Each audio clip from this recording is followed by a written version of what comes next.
first document I had was Louis XVI announcing the convocation of the Estates General.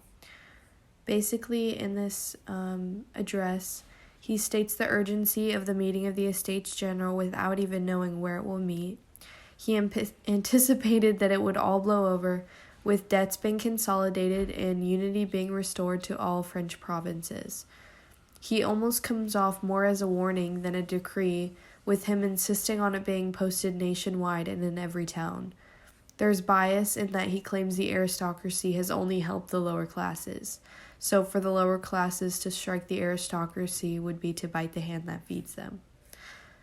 The second source I have is the Cahiers of the Third Estate of Paris.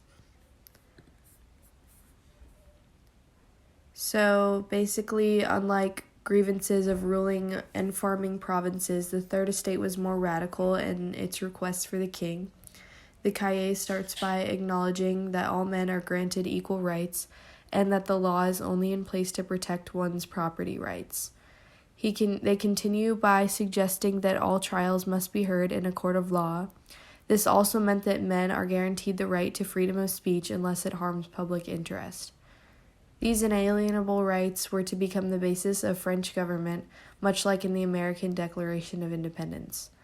The states, along with the king, would hold legislative power, with the king alone holding executive power.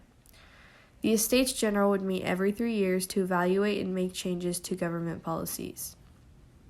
Anyone who gets in the way of the Estates General is basically deemed a traitor, and despite claiming that all citizens would be treated equally under the law, the Cahiers suggests that the Third Estate should make up half of the representation of the Estates General.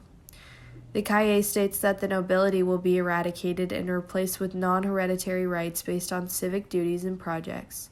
However, these people who do honorable work will not be distinguishable.